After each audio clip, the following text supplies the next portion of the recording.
మధ్య కాలంలో నీకేం తెలియట్లేదు అసలు, నువ్వేం చేసావో కూడా నీకు తెలియట్లేదా బేబీ? అరే నువ్వేం మాట్లాడినా ఫస్ట్ అది ఆ క్వశ్చన్ నేనయ్యాలి, నువ్వు కాదు. ఈ రోజు వరకు ఎవరికి చెప్పుకోలేక, ఫ్రెండ్స్ చెప్పుకునే సమస్య కాదు, తల్లిదండ్రులు చెప్పుకునే సమస్య కాదు, ఎవరికి చెప్పుకునే సమస్య కాదు ఇది. నీకు సీనగాడికి ఎన్నాళ్ళ నుంచి తాగుతుంది రంకు వ్యవహారాలు? ఏం మాట్లాడుతున్నావు అసలు? ఏం మాట్లాడుతున్నావా? మైండ్ ఉంటే మాట్లాడుతున్నావా? పిచ్చి నాటకాలు ఆడక నాటకాలు ఆడేది సార్.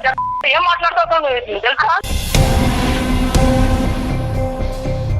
మరి ఇలాగ 7 సంవత్సరాల తర్వాత మీ భర్త గారు ఇలాంటి ప్రశ్న అడుగుతున్నారంటే కనుక అతను కలగంటున్నాడా, భ్రమపడుతున్నాడా, వాస్తవమా?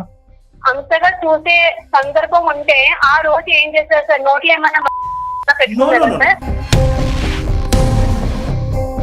అంటే నువ్వు తప్పు చేశాను మాత్రం ఒప్పుకో కదా. అందమైన జీవితం సమర్పిస్తున్న వారు 49 అంటే సంతోషం, 49 అంటే సంతానం. ఈ వీడియోని మీకు సమర్పిస్తున్న వారు Anil lawyer classes, SSC, bank, cat, Telangana and ఏపీలోని ప్రతి ప్రభుత్వ ఉద్యోగానికి ప్రత్యేకమైన క్లాసెస్ నిర్వహిస్తున్నారు. ఇంకెందుకు ఆలస్యం, డిస్క్రిప్షన్ లోని యాప్ ని డౌన్లోడ్ చేసుకోండి. 49 సమర్పించు అందమైన జీవితానికి స్వాగతం. నమస్తే కళ్యాణ్ గారు. కళ్యాణ్ గారు, మనకు వస్తున్న మెయిల్లో నుంచి నేను ఒక మెయిల్ చూశానండి. శేఖర్ అతని పేరు, అమ్మాయి పేరు దేవి, వైఫ్ అండ్ హస్బెండ్. వీళ్ళిద్దరి మధ్య ఇష్యూ. ప్రస్తుత కాలంలో ఇలాంటి ఇష్యూస్ ఉంటున్నాయేమో, బహుశా ఉంటున్నాయని అనుకోవాలేమో. ఒకసారి మాట్లాడండి, మీరు మాట్లాడాల్సిందే ఇది.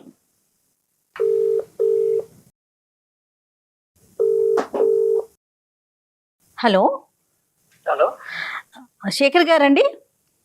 అవును మేడం. నేను అందమైన జీవితం ప్రోగ్రామ్ నుంచి కాల్ చేస్తున్నానండి. నాతో పాటు డాక్టర్ కళ్యాణ్ చక్రవర్తి గారు ఉన్నారు.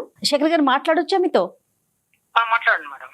రైట్, మీ మెయిల్ నేను చూశాను, ఒకసారి కళ్యాణ్ గారికి చెప్పండి అండి. శేఖర్ గారు సార్. నమస్తే, డాక్టర్ కళ్యాణ్ చక్రవర్తి అండి. నమస్తే సార్. ఏంటి సార్, ఏమైంది శేఖర్ గారు? ఏం లేదు సార్, నేను మా ఫ్రెండ్ ఇద్దరు చాలా ఫ్యామిలీ ఫ్రెండ్స్ గా ఉంటాం సార్. రైట్. చాలా క్లోజ్ గా ఉండేవాళ్ళం. మ్యారేజ్ కాకముందు నుంచి ఫ్రెండ్స్ బాగా. అయితే మ్యారేజ్ అయిన తర్వాత కూడా ఫ్రెండ్స్ గా ఉంటున్నాం సార్. చాలా క్లోజ్ ఫ్రెండ్స్ గా ఉండేవాళ్ళు. వాళ్ళ ఇంటికి నేను వెళ్తుంటా, వాళ్ళు మా ఇంటికి వస్తుంటాడు. చాలా సరదాగా ఉండేవాళ్ళం సార్. కాకపోతే విషయం ఏంటంటే, నేను చూడరాని ఒక దృశ్యం చూశాను సార్. మీ పెళ్ళి ఎంతకాలం అయిందండి? నాకు పెళ్ళయి కనీసం ఒక 7 years అయింది సార్. పిల్లలు ఎంతమంది అండి? ఒక పాప, ఒక బాబు సార్. మీరు వర్కింగ్, ఆవిడ హౌస్ వైఫా? అవును సార్, ఆమె ఇంట్లోనే ఉంటుంది సార్, హౌస్ వైఫ్ అండి ఆమె. మీ ఫ్రెండ్ వర్కింగ్ అండి?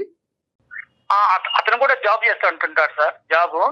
అయితే నేను అతను మా ఇంటికి వస్తుంటాడు, నేను వాళ్ళ ఇంటికి వెళ్తుంటాను. చాలా ఫ్యామిలీ ఫ్రెండ్స్ క్లోజ్ గా ఉంటాను సార్. కాకపోతే ఈ మధ్య కాలంలో ఏంటంటే, ఒక రోజు నేను అనుకోకుండా బయటికి వెళ్దామని అనుకున్నాను సార్. ఒక చిన్న కారణం వల్ల ఆ రోజు నాకు ఒంట్లో బాగలేక ఇంటికి వచ్చాను సార్. ఇంటికి ఆఫ్టర్నూన్ ఇంటికి వచ్చేకల్లా కనీసం వాళ్ళు, అంటే నాకేమనిపించిందంటే, ఇంటికి ఇలా హెల్త్ బాగా సరిగా ఇష్యూగా ఉంది కదా, ఈ రోజు నేను ఇంక వెళ్ళలేను, డ్యూటీకి వెళ్ళలేను, ఇంటికి వెళ్దామని వచ్చేకల్లా వాళ్ళిద్దరూ ఒక గదిలో, అది ఒక రకమైన అసభ్యమైన మాటలు ఏంటంటే, నాకు ఎవరో అనిపించింది సార్. దగ్గరికి డోర్ తీసుకొని చూసేకల్లా మా ఫ్రెండ్, మా ఆవిడ ఇద్దరు ఉన్నారు సార్. వెనక నుంచి వచ్చి చూసి ఆ కళ్ళారా దృశ్యాన్ని చూశాను సార్. నేను గుండె పగిలినట్టు అనిపించింది సార్ నాకు ఆ రోజు. ఎంతో ఆ రోజు నుంచి ఈ రోజు వరకు కూడా నేను చాలా బాధతో ఉన్నాను సార్. నిజంగా నైట్ నిద్ర పట్టక చాలా ఘోరంగా, అసలు ఆ పెయిన్ తలుచుకుంటేనే అది ఒక రకమైన బాధ వస్తుంది సార్. అది అసలు ఈ సబ్జెక్ట్ మీద ప్రశ్నలు అడగటం కూడా ఇదిగా అనిపిస్తుంది శేఖర్ గారు, సారీ. కానీ ఒక పరిష్కారం గురించి మమ్మల్ని అడిగారు కాబట్టి చెప్పటం అనేది మా బాధ్యత, కాబట్టి అడగవలసిన అవసరం ఉంది. ఈ 7 yearsలో మీరు చెప్పినటువంటి సంఘటనలు కాకపోయినా కూడా అటువంటి పరిస్థితులకి తగ్గట్టుగా మీ భార్య గారు ఎప్పుడన్నా వ్యవహరించారా? అటువంటి అనుమానం మీకు ఎప్పుడన్నా కలిగిందా? అసలు ఇంతవరకు ఎప్పుడు కూడా రాలేదు సార్ ఆ అనుమానం. ఇంతవరకు అసలు ఎప్పుడు కూడా మాకు అసలు తగలలేదు సార్. కాకపోతే నేను ఏంటంటే, ఆ రోజు ఎందుకు నేను అంటే నా హెల్త్ ప్రాబ్లం వల్ల బయటికి వెళ్దామని అనుకోని కూడా డ్యూటీకి వెళ్దామని ఆ రోజు హెల్త్ పరంగా వెళ్ళాక ఎన్నికొచ్చాను సార్. ఆ రోజు ఈ దృశ్యం బయటపడింది సార్. ఇది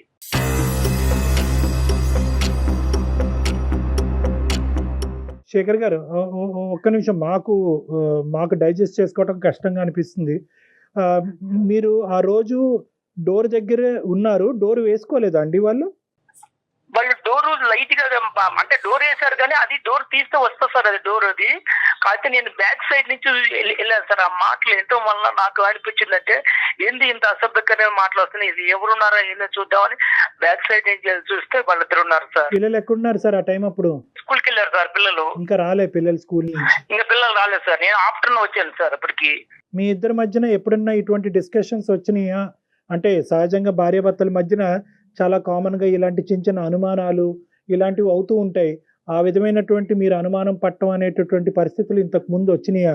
అంటే ఒక సంఘటన పరంగా అవనివ్వండి, ఒక సంఘటన కాకపోయినా అవనండి, అనుమానమైనటువంటి సబ్జెక్టు మీ 7 సంవత్సరాల ప్రయాణంలో ఎప్పుడన్నా ఉందా?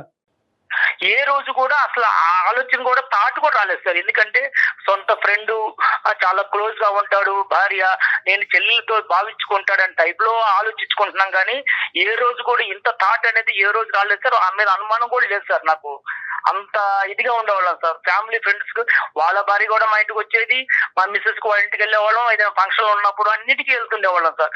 అటు వస్తూ పోతుండేవాళ్ళం సార్. ఇప్పుడు తప్పుగా అనుకోకండి శేఖర్ గారు, నేను అడగటం కాదు, మన ప్రోగ్రామ్ చూసేటటువంటి చాలా మంది ప్రేక్షకులు అడిగేటటువంటి ప్రశ్న నేను మిమ్మల్ని అడుగుతున్నాను. మీ మాట నమ్మవలసిన అవసరం ఏముంది సార్? నీ కళ్ళారా చూశాను సార్. అది నీ కళ్ళారా చూడబట్టి ఇంత డిసిషన్ తీసుకుని ఎవరికి చెప్పుకోవాలో తెలియక ఏం చేయాలో తెలియక 10 రోజుల నుంచి మన ఏదో పడుతున్నాను సార్. ఆమెను అడగలేక, మా ఫ్రెండ్ తో చెప్పుకోలేక ప్రతిరోజు నరకం అనిపిస్తున్నాను సార్. నేను కొనుక్కున్నప్పుడల్లా అసలు అర్ధరాత్రి లేచి మెలుకు చూస్తే ఇదే సంఘటన గుర్తొస్తుంది సార్ నాకు. మీరు చూసినట్టు కానీ లోపల ఉండేటటువంటి మాటలు విన్నట్టుగా కానీ మీ భార్య గారికి అయితే తెలియదు ఇప్పటికొచ్చి? ఇంతవరకు తెలియదు సార్. వాళ్ళకి అసలు చెప్పడం కూడా చెప్పలేదు. నేను తిరుగుతూ అడగలేదు సార్. నేను ఎవరికి చెప్పుకోలేక ప్రతిరోజు మనోయాది అనిపిస్తున్నా సార్ నేనైతే. 4 గోళ్ల మధ్యన అడగవలసినటువంటి ప్రశ్నలు, ఒక క్లినిక్ లో అడగవలసిన ప్రశ్నలు తప్పని పరిస్థితిలో నేను ఈ రోజు మిమ్మల్ని అడుగుతున్నాను శేఖర్ గారు. మీ భార్య మీ ఇద్దరి మధ్యన ఈ జీవితం ఎలా ఉంది? అంటే మీ ఇద్దరి మధ్యన ప్రేమ ఆప్యాయతలు కానీ లేదంటే వేరే అంశాలు ఎలా ఉన్నాయి? సార్ అన్యోన్యంగా ఉండేవాళ్ళం సార్. ఇద్దరు కూడా చాలా అన్యోన్యంగా. ఎట్లంటే ఆమె ప్రతిరోజు నాకు అన్ని రకాలుగా సహకరిస్తుంది. నేను కూడా ఆమె అడిగిన దానికి ప్రతి ఒక్క దానికి నేను కూడా సహకరిస్తాను. అన్ని విషయాల్లో, పిల్లల విషయంలో కానీ ఆమె విషయంలో కానీ ఏ రోజు కూడా ఏ చిన్న తేడా కూడా ఉండదు సార్. మీ ఫ్రెండ్ యొక్క క్యారెక్టర్ ఏంటి సార్? సారీ మళ్ళీ అడుగుతున్నాను. ఇదే సార్ నేను ఫస్ట్ టైం చూస్తాను సార్. ఏ రోజు కూడా మా ఫ్రెండ్ కూడా నా దగ్గర ఏ రోజు కూడా చాలా క్లోజ్ గా ఉండి, చాలా ఫ్రెండ్షిప్ గా ఉండి, అంత ఇదిగా ఉన్న మనిషి ఎందుకు ఆ విధంగా చేశాడనేది కొంచెం నాకు ఇంకా డౌట్ అనిపిస్తుంది సార్. ఆ డౌట్ వల్ల వాళ్ళని ఇద్దరు కూడా నిలదీయలేకపోయారు. మీ ఫ్రెండ్ కూడా సిన్సియర్ గానే ఉంటాడు. ఇలాంటి అమ్మాయిలు వ్యవహారాలు ఇలాంటివి సరదాగా ఫ్రెండ్స్ మధ్యన మాట్లాడుకుంటూ ఉంటారు. అలాంటి టాపిక్స్ కూడా ఎప్పుడూ లేవు. అతను వాళ్ళ భార్యతో కూడా బానే ఉన్నాడు. అక్కడ కూడా గొడవలు ఏం లేవు. ఏం లేదు సార్. ఏ రోజు కూడా రాలేదు సార్. ఆయనకి ఎంతమంది పిల్లలు? అతనికి ఎంతమంది పిల్లలండి?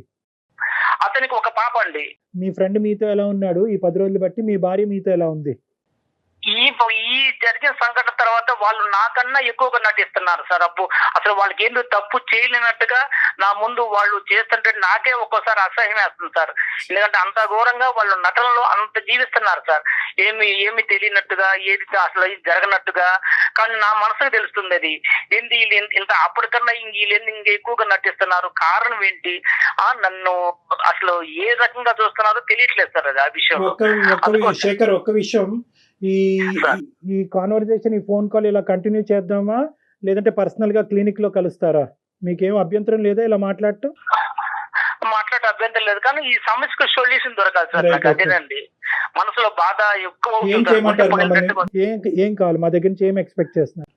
నేను ఆమె డైరెక్టర్ గా అడగలేకపోతున్నాను సార్. మీరు కొంచెం మీ ద్వారా అడిగితే ఇలాంటి విషయాన్ని మనం మాట్లాడే విషయం కాదు కదండి. శేఖర్, ఇక్కడ కొద్దిగా సెన్సిటివిటీస్ అనేటటువంటి అంశాలు ఉంటాయి, స్త్రీ గౌరవం అనేటటువంటి అంశం ఉంటుంది. సో ఇక్కడ ఆధారం లేకుండా మాట్లాడటం, ఒక పబ్లిక్ ప్లాట్ఫామ్ మీద ఇంత సెన్సిటివ్ ఇష్యూ మాట్లాడటం అనేది కరెక్ట్ కాదు. అందు గురించి మీకు ఆప్షన్ కూడా ఇచ్చాను, మీరు క్లినిక్ లోకి వచ్చి ప్రైవేట్ గా మాట్లాడతారని అడిగాను. కానీ మీరేమంటున్నారంటే ఇక్కడే నాకు ఆ సొల్యూషన్ కావాలి అని అంటున్నారు కాబట్టి ఇక్కడ మేము మాట్లాడేదానికంటే మీరు మీ భార్య గారిని, ఎందుకంటే మీకు ఆ హక్కు ఉంది, మీకు అడిగేటటువంటి అధికారం ఉంది, మీ ఇద్దరి మధ్యన ఆ స్వేచ్ఛ ఉంది కాబట్టి మీరు అడగండి, ఆవిడ రెస్పాన్స్ ఏంటి అన్నది వింటాం. ప్రధానంగా ఈరోజు మీరిద్దరూ మాట్లాడుకోవాల్సినటువంటి అంశం, ఒకప్పుడు ఇష్యూ చేయి దాటి ఇంకో లెవెల్కి వెళ్తున్నట్టుగా అయితే కనుక ఖచ్చితంగా ఆ కాన్వర్సేషన్ అక్కడ ఆపి మీరు క్లినిక్ వచ్చి కలవాల్సిన అవసరం ఉంటుంది. ఓకేనా? ఈ కండిషన్స్ మీద అయితేనే మనం కంటిన్యూ చేద్దాం, లేదంటే కట్ ఆవిడతో చేద్దాం. మాట్లాడదాం. సరే ఓకే సార్, మాట్లాడతాను sir. Right, okay, call connect చేయండి.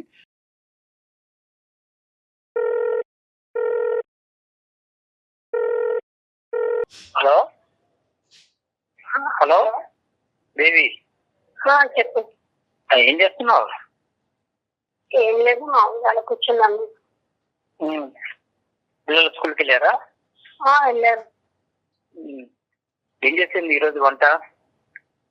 ఏముంది, వంకాయ కర్రీ వండాను, సగం పెట్టాను. ఇప్పుడు నీతో నేను ఒకటి మాట్లాడాలనుకుంటున్నాను. మరి నువ్వు ఫ్రీగానే ఉన్నావా ఇప్పుడు, లేదా వంట కార్యక్రమంలో ఉన్నావా?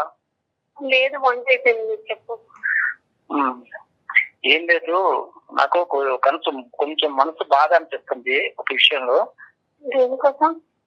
దేనికోసం అంటే అది ఎలా చెప్పాలో నాకే తెలియట్లేదు. అది చెప్పడానికి కూడా నాకు అసలు మైండ్ సహకరించట్లేదు. నువ్వు చెప్తేనే కదా నాకు తెలిసేది, నాకెలా తెలుస్తుంది? నీకెలా తెలుస్తుంది? అసలు ఈ మధ్య నీ దృష్టిలో ఏం నీ జరగలేనట్టుగానే నాకు చెప్తున్నారు. ఎందుకని నువ్వు మీరు దేని గురించి మాట్లాడతానో నాకు అసలు అర్థం కావట్లేదు. దేని గురించి మాట్లాడింది ఇది నాకు అర్థం కావట్లేదు. నువ్వు మాట్లాడేది కొంచెం అర్థం చేసుకోవడానికి ట్రై చెయ్యి. నాకంటూ ఇప్పుడు నీకంటూ ఏం తెలియదు అసలు. నువ్వు చెప్తేనే కదా నాకు తెలిసేది, నాకెలా తెలుస్తుంది? నీకెలా తెలుసుదా? అసలు కొంచెం మైండ్ తో మాట్లాడుతున్నావు, మైండ్ లేకుండా మాట్లాడుతున్నావు నువ్వు. అరే నువ్వు ఏం మాట్లాడినా ఫస్ట్ అది ఆ క్వశ్చన్ నేను అయ్యాలి, నువ్వు కాదు. నేను చెప్పాలా? నా నోటితో చెప్పించాలనుకుంటున్నారా మీరు? నీకు తెలీదా ఏం జరిగింది కూడా తెలీదా? అంటే నీ స్వార్థంగా నువ్వు చూసుకుంటున్నావు, కానీ మనిషికి ఎందుకు ఇంత 10,000 నుంచి మనిషి ఎందుకు బాధపడుతున్నాడు, ఎందుకు వస్తున్నాడు, సరిగా ఉండలేదు, మాట్లాడలేదు, పిల్లలతో మాట్లాడలేదు, కనీసం ఏమైనా కొంచెమైనా ఒక రవంతైనా ఆలోచిస్తున్నావా? మీరు వెళ్ళొచ్చిన దానికి మీరే సరిగ్గా ఉండట్లేదు, సరిగ్గా తినట్లేదు, సరిగ్గా ఉండట్లేదు. ఏమైందని జరిగినా మీరు ఏమి మాట్లాడలేదు. ఇప్పుడు మీరు ఏదేదో మాట్లాడేస్తే నాకు ఎలా తెలుస్తుంది? మీ ఈ మధ్య కాలంలో నీకేం తెలియట్లేదు అసలు. నువ్వేం చేసావో కూడా నీకు తెలియట్లేదా దేవి? నీకేం తక్కువ చేశాను నేను? కనీసం ఏ విషయంలో తక్కువ చేశాను చెప్పు. బట్టల విషయంలో తక్కువ చేశానా, తిండి విషయంలో తక్కువ చేశానా, లేకపోతే మనం ఏదైనా సరదాగా టూర్ వెళ్ళాలన్నప్పుడు ఏ రోజైనా నువ్వు అడిగితే తీసుకెళ్లకుండా, లేకపోతే ఎక్కడ సినిమాల విషయంలో తక్కువ చేశాను, ఏ విషయంలో తక్కువ చేశాను నన్ను ఇదిగా చేసావు నువ్వు అసలు? మీకు మీరు అలా మాట్లాడుకుంటూ వెళ్ళిపోతున్నారు. నేను ఏం తక్కువ చేశాను? ఏ రోజైనా మిమ్మల్ని క్వశ్చన్ మార్క్ వేసానా? ఏ రోజు కూడా మీరు చూడలేదని నేను అన్నానా? మరి నువ్వు చేసిన ఒక్క ప్రాబ్లం వల్ల నేను ఎంత నరకం అనిపిస్తున్నాను తెలుసా? నేను ఈ రోజు వరకు ఎవరికి చెప్పుకోలేక, ఫ్రెండ్స్ చెప్పుకునే సమస్య కాదు, తల్లిదండ్రులు చెప్పుకునే సమస్య కాదు, ఎవరికి చెప్పుకునే సమస్య కాదు. ఇది కళ్ళారా చూసినా అన్నంతగా అనిపిస్తుంది తప్ప అది నిజమో కాదా అని కూడా నాకే భ్రమ కలుగుతుంది.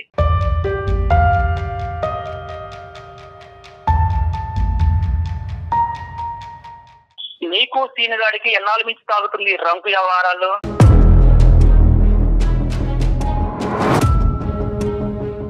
ఏం మాట్లాడుతున్నావు అసలు? ఏం మాట్లాడుతున్నావా? మైండ్ ఉంటే మాట్లాడుతున్నావా? అంటే నీకు తెలియదా సీనుగాడికి నీకు ఎన్నాళ్ళ నుంచి తాగుతుందో తెలీదా? అర్థం అవుతుందా? ఏదేదో మనసులో ఏదో పెట్టుకొని ఏదో మాట్లాడుతున్నారు. అందమైన జీవితంలో కళ్యాణ్ చక్రవర్తి గారు సైకాలజిస్ట్ గారు ఉన్నారు. కావాలంటే నువ్వు ఎంతకాలం నుంచి తాగుతుందో ఈ రంకు ఆయనే తేలుస్తారు. అది ఆల్రెడీ తెలుసు.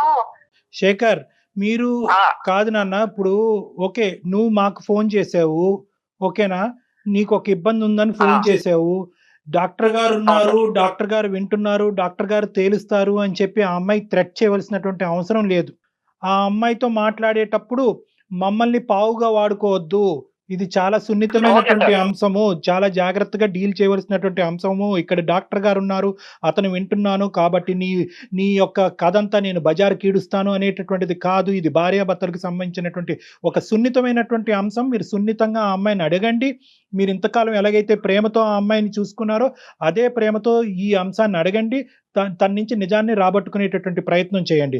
అమ్మ ఎవరు దేవి సార్ అమ్మ సారీ అమ్మ, ఇదేంటంటే అతను కాల్ కనెక్ట్ చేసినప్పుడే మేము ఉన్నాము అనేటటువంటి అంశం ఒక భర్తగా నీకు చెప్పవలసినటువంటి అవసరం ఉంది. కానీ అతను అది చెప్పలేదు. బహుశా అతను కూడా చాలా సందిగ్ధ పరిస్థితిలో చాలా భావోద్రేకంతో ఉన్నాడు కాబట్టి అది చెప్పలేదు. కానీ ఈరోజు మా పాత్ర అనేటటువంటిది కేవలం అతను ఈ అంశం చెప్పి మాకు ఫోన్ చేశాడమ్మా, డాక్టర్ గారు నేను ఇలాంటి చూడకూడనటువంటి ఒక భయానకమైనటువంటి ఇష్యూ నేను చూశాను నా భార్యకి వేరే వ్యక్తికి మధ్యన. అయితే అది నేను డైరెక్ట్గా ఈ 7 సంవత్సరాలు బట్టి మా ఇద్దరి మధ్యన అటువంటిది ఏది లేకపోవటం వల్ల డైరెక్ట్గా నేను అడగలేకపోతున్నాను, మీరు అడుగుతారా అండి అని అడిగాడు.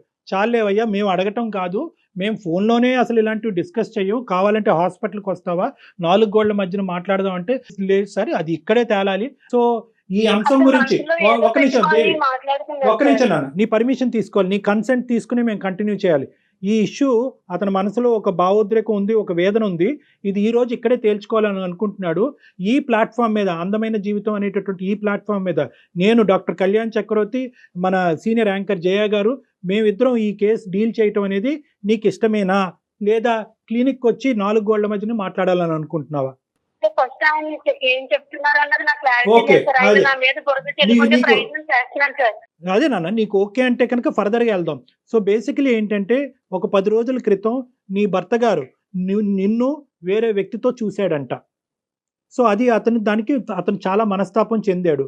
ఏం చూశాడు, ఎలా చూశాడు ఇవన్నీ వద్దమ్మా, ఇవన్నీ మనం మాట్లాడుకోవద్దు. కానీ అతను చూశాడంట. సో దాని గురించి నీ అభిప్రాయం? సరే చూసేటప్పుడు అప్పుడే అడగాలి కదా సార్. ఆయన మనసులో ఏదో పెట్టుకొని నా మీద బురద చెల్లే ప్రయత్నం చేస్తున్నాను సార్. మనసులో ఏదో పెట్టుకున్నాడు. ఏం అడిగింది నీకు తెలియదు, నువ్వు ఏం చేస్తావు తెలియదా నీకు? ఏం అడిగాను? ఆ రోజు నేను పట్టుకుంటే నీ పొడివేవ పోయి తెలుసా? ఆ రోజు నేను పట్టుకుంటే నీ పొడివేవ పోయి తెలుసా?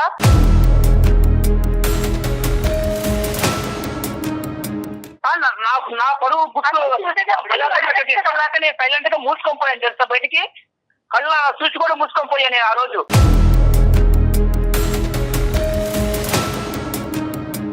అసలు నీకు నాటకాలు ఆడగలేదు చెప్ప ఏం మాట్లాడుతావు తెలుసా? నువ్వు ఏం మాట్లాడుతున్నావు? నా మీద బురద చెల్లే ప్రయత్నం చేసుకుంటూ నువ్వు ఏదేదో మాట్లాడుకుంటే కొన్ని ఇష్టరాజం అయిపోయింది అంతాను. అక్కడ నైతం అయిపోయిందా? ఆ రోజు నిన్ను కానీ నేను నిద్ర పట్టుకోండి కానీ నేను నిలదీస్తే నీ జీవితం అయిపోయింది తెలుసా?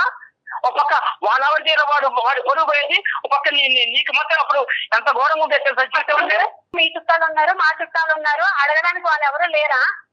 ఎవరు గుట్టి ఈ రోజు తీసుకొని వచ్చి ఆయన నువ్వేంటి, అసలు నువ్వేం చెప్తున్నావు ఏంటో తెలీదు, నా మీద అన్ని నిందలేసి అసలు నువ్వేం చేయాలనుకున్నావు, ఏం చేస్తున్నావు అంటే నువ్వు తప్పు చేశాను మాత్రం ఒప్పుకో కదా.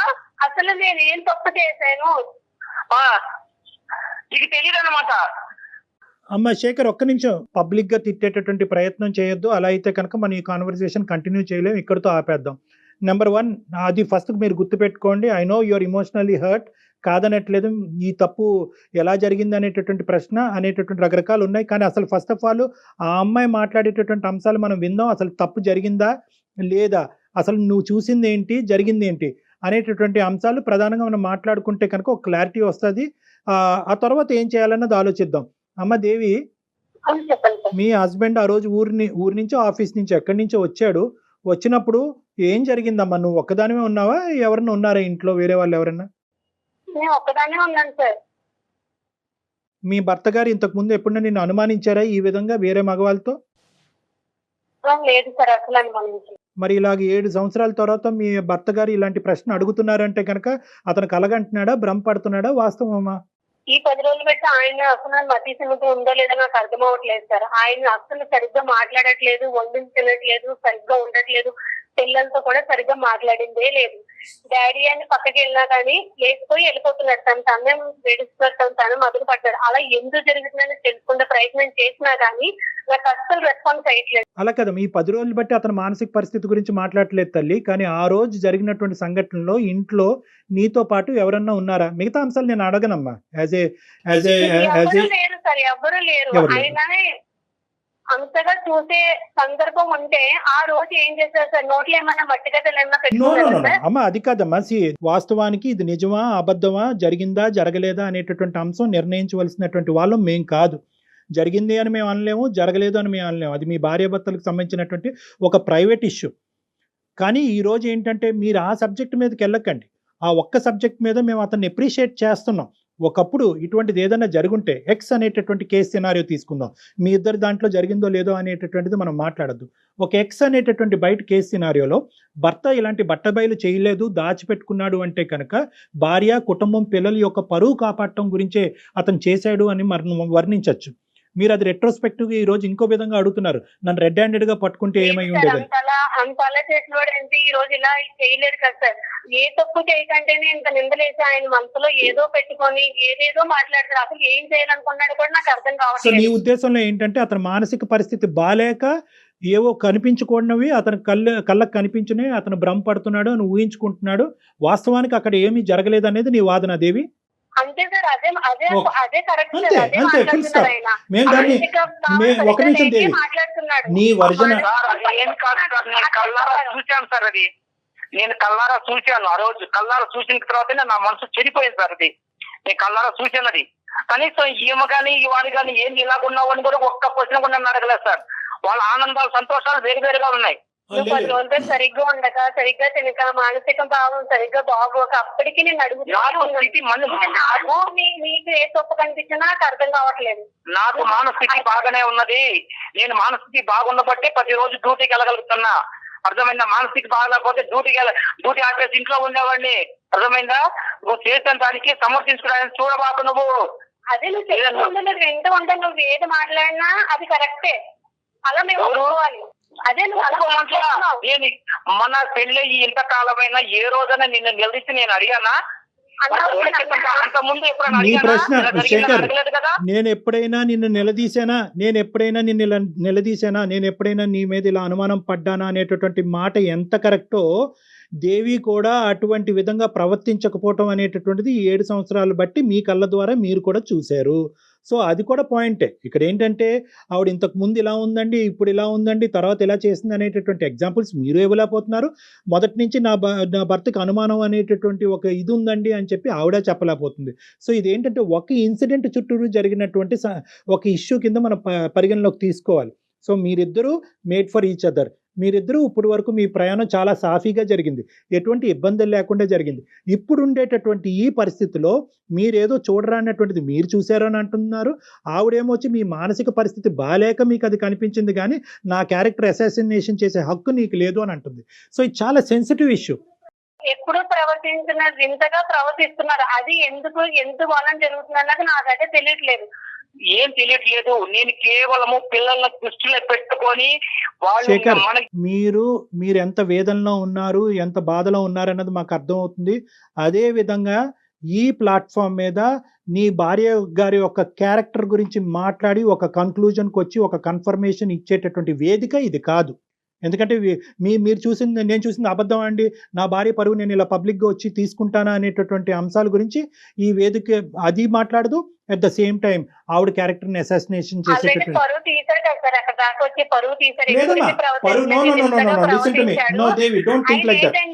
వేరే ట్రాక్ లోకి ఎక్కడికో వెళ్ళాలన్న ప్రయత్నంలో నా మీద బురద చెల్లే ప్రయత్నం చేస్తున్నాడని ఈజీగా నాకైతే అర్థం. ఇదేం కొత్త ఇదమ్మా? ఏంటి అతను ఏ ట్రాక్ లో వెళ్తాడు? ఇంకో ట్రాక్ అంటే ఇంకోటి ఆయనకి ఏదో ఉంది మనసులో, ఏదో కాదు. నేను వేరే వాళ్ళతో మాట్లాడుతున్నాడు తను. కాదు, నేను వేరే వాళ్ళతో ఎవరితో థియేటర్లో చూసావా? పోనీ నా గురించి ప్లాట్ ఎప్పుడైనా విన్నావా? ఒకసారి క్లినిక్ వచ్చి మాట్లాడినట్టు బాగుంటుందేమో. శేఖర్, ఇక్కడతో ఆపుదాం. ఒక్క నిమిషం దేవి, అమ్మ దేవి, ఏమండి శేఖర్ గారు, మనం ఇక్కడతో ఆపవలసినటువంటి అవసరం ఉంది. ఎందుకంటే ఇది ఒక పబ్లిక్ ప్లాట్ఫామ్. ఇక్కడ ఇంత సున్నితమైనటువంటి అంశాలు సహజ సిద్ధంగా మేము డిస్కస్ చేయము. కానీ టాపిక్ కాస్త మొదలైన తర్వాత ఎక్కడో చోట దీన్ని ఒక కంక్లూడ్ చేస్తే కనుక అట్లీస్ట్ మీరు ఈ రోజు ఇంటికి వెళ్ళిన తర్వాత మీ ఇద్దరు గొడవ పడకుండా ఉంటారు, మీ ఇద్దరు యొక్క సేఫ్టీ మేము కాపాడినటువంటి వాళ్ళం అవుతాం అనే ఉద్దేశంతోనే ఈ సబ్జెక్ట్ కొంతవరకు ప్రొలాంగ్ చేయడం జరిగింది. ఇక్కడ 2 అంశాలు నేను పరిగణలోకి చెప్పాలి అని అనుకుంటున్నాము. దేవి గారు, ఇక్కడ మీ క్యారెక్టర్ ఎవరు అసాసినేట్ చేయలేదు, ఎవరు కూడా మిమ్మల్ని వేలెత్తి చూపెట్టలేదు, మీరు తప్పు చేసినట్టుగా ఎవ్వరూ మాట్లాడలేదు. మీ భర్త గారు ఒకటి చూశారు అన్నారు, అది మిమ్మల్ని ప్రశ్నించారు, మీరు అది ఖండించారు, ఇది కరెక్ట్ కాదన్నారు, సబ్జెక్ట్ అక్కడ అయిపోయింది అంతే. You are the same person as you are. So దాని గురించి మీరు భయభ్రాంతులు చెందవలసినటువంటి అవసరం లేదు. ఇక్కడ 2 అంశాలు అయ్యి ఉండొచ్చు. ఆ 2 అంశాలు, ఒకటి ఏదైనా జరిగి ఉండొచ్చా అనేటటువంటి ఒక అంశం, రెండోది ఇతను అనుమానం కానీ లేదంటే ఒక సైకలాజికల్ పరంగా ఏమైనా ఇబ్బంది పడుతూ ఉండొచ్చా. ఈ 2 అంశాలు మనం వెరీ క్లోజ్డ్ ప్లేస్లో, అంటే ఒక 4 వాల్స్ మధ్యన మాట్లాడుకోవాల్సినటువంటి ఒక సున్నితమైనటువంటి అంశంగా నేను పరిగణిస్తున్నాను. కాబట్టి ఇది ఇంకా ఫర్దర్గా ఆయనకి ఎక్స్టెండ్. అనుమానమే సార్, అనుమానమే. ఓకేనమ్మా, అనుమానమే, ఏదైనా కానివ్వండి. ఈ అనుమానమేనమ్మా. నేను నో కాదండి, కాదు, కాదు. ఒక్క నిమిషం అండి, శేఖర్ అండ్ అనుమానించిన వాడిని అయితే ఫ్రెండ్ ని ఎందుకు ఇంటికి రానిస్తాను, నాతో ఉన్న క్లోజ్ ఉన్న ఫ్రెండ్ ని కూడా ఇంటికి No, no. రానిస్తారంటే శేఖర్ గారు, అర్థం చేసుకోవాలి. శేఖర్ గారు. అదే ఫ్రెండ్ ని నేను చేసావా? మీరు 100 చెప్తే ఆ అమ్మాయి 200 చెప్తుంది. Okay, this thing will prolong for ever and ever. So నా ఉద్దేశం ఏంటంటే ఆపండి, ఇక్కడి వరకు ఆపండి. మీరు వచ్చి నన్ను పర్సనల్గా కలవండి, మనం క్లినిక్లో కూర్చుందాం, మాట్లాడుకుందాం. ఈ సబ్జెక్ట్ని ఇక్కడితో ఆపండి. దయచేసి ఎవరు పెద్ద పెద్ద నిర్ణయాలు తీసుకోవద్దు. ఎవరి సేఫ్టీ, మీరు పిల్లల గురించి ఉన్నారు, దీని గురించి నిందించుకోవద్దు. మళ్ళీ నా దగ్గరకు వచ్చేంత వరకు ప్రశ్నించుకోవద్దు, నిందించుకోవద్దు, అలజడి చెందొద్దు, గొడవ పడద్దు. ఎందుకంటే పిల్లలు ఉన్నారు, చిన్న పిల్లలు ఉన్నారు, వాళ్ళు ఇబ్బంది పడతారు. ఇది ఏదన్నా ఉంటే కనుక, ఈ సబ్జెక్ట్ ఏదైనా డిస్కషన్ ఉంటే కనుక అది నా రూమ్ లో మనం మాట్లాడుకుందాం. పాసిబుల్ డాక్టర్ గారిని కలిసే ప్రయత్నం అయితే చేయండి. 7 years పాటు మీరిద్దరు చాలా హ్యాపీగా ఉన్నారు. ఏదో ఒక ఇష్యూ వల్ల, అది నిజం అవ్వచ్చు, అబద్ధం అవ్వచ్చు, భ్రమ అవ్వచ్చు, కల అవ్వచ్చు, ఏదన్నా అవ్వచ్చు, కానీ ఒక్క ఇష్యూ వల్ల దయచేసి జీవితాలను పాడు చేసుకోవద్దు. ఈ సమస్యకు కూడా, ఇలాంటి సమస్యకు కూడా పరిష్కారం ఉంటాయి. నమ్మకంతో ముందుకెళ్ళటం ఒకటే దారి, అదే నమ్మకంతో నా దగ్గరికి రావటం అనేటటువంటిది ఒకటే దారి. సో కాబట్టి మీకు మా నెంబర్ షేర్ చేస్తాం. ఈ కాల్ అయిపోయిన తర్వాత మీరు ఆ నెంబర్కి ఫోన్ చేసి నా అపాయింట్మెంట్ తీసుకుని ఒకసారి డైరెక్ట్గా వచ్చి కలిసి మీ యొక్క ఆలోచనలు మార్చుకునే ప్రయత్నం చేయండి. రైట్ శేఖర్ గారు, ఓకే సార్. ఓకే అండి, రైట్ అండి దేవి. కీప్ సేఫ్ అమ్మా, కీప్ సేఫ్. సరైన సమాధానం చెప్పారు కళ్యాణ్ జీ. ఎందుకంటే మనం ఈ వేదిక మీద ఇలాంటి సున్నితమైన అంశాలను మనం మాట్లాడుకోలేము. అతను అంత సున్నితమైన ఇష్యూ చెప్పగానే ఈ రోజు ఆఫీస్ నుంచి ఇంటికి వెళ్ళి ఎటువంటి అనర్థమైనా జరగచ్చు. ఈ రోజు ఈ ప్లాట్ఫామ్ మీద ఈ కేసు టేకప్ చేయడానికి ఒకే ఒక ఉద్దేశం ఏంటంటే, అతను చాలా యాజిటేటెడ్ గా ఉన్నాడు. అవునవును, ఇన్ని రోజులు 10 రోజులు బట్టి నేను మెయిల్ లో కూడా నాకు చనిపోవాలనుంది, అక్కడ దాకా వెళ్ళాను, నాకు పిల్లలు గుర్తొచ్చారు, చనిపోవటమా ఇంకొన్ని సందర్భాల్లో చంపేయటమా. సో ఈ 2 రిస్క్స్ ఉన్నాయి కాబట్టి అట్లీస్ట్ అతనిలో ఉండేటటువంటి ఈ వేదన, ఈ వేడి తగ్గించి వేరే ప్లాట్ఫామ్ దగ్గరికి వస్తే కనుక ఒక సొల్యూషన్ దొరుకుతుందనే నమ్మకం ఇవ్వటమే. ఖచ్చితంగా వాళ్ళు మనకి కాంటాక్ట్ చేసి ఇమీడియట్ గా వాళ్ళతో మాట్లాడే ప్రయత్నం చేయండి కళ్యాణ్ జీ. షూర్ అమ్మా. రైట్ అండి, థ్యాంక్ యూ సో మచ్ అండి. నమస్తే. అందమైన జీవితం మరిన్ని ఎపిసోడ్స్ కోసం సుమన్ టీవీ లైవ్ ఛానల్ ని సబ్స్క్రైబ్ చేసుకోండి. ఈ వీడియో కనుక మీకు నచ్చినట్లయితే లైక్ చేయండి, షేర్ చేయండి. మరిన్ని వీడియోస్ కోసం మా ఛానల్ ని సబ్స్క్రైబ్ చేయండి. అందమైన జీవితం సమర్పిస్తున్న వారు 49 అంటే సంతోషం, 49 అంటే సంతానం. ఈ వీడియోని మీకు సమర్పిస్తున్న వారు Anil lawyer classes, SSC bank cat Telangana and ఏపీలోని ప్రతి ప్రభుత్వ ఉద్యోగానికి ప్రత్యేకమైన క్లాసెస్ నిర్వహిస్తున్నారు. ఇంకెందుకు ఆలస్యం, డిస్క్రిప్షన్ లోని యాప్ ని డౌన్లోడ్ చేసుకోండి.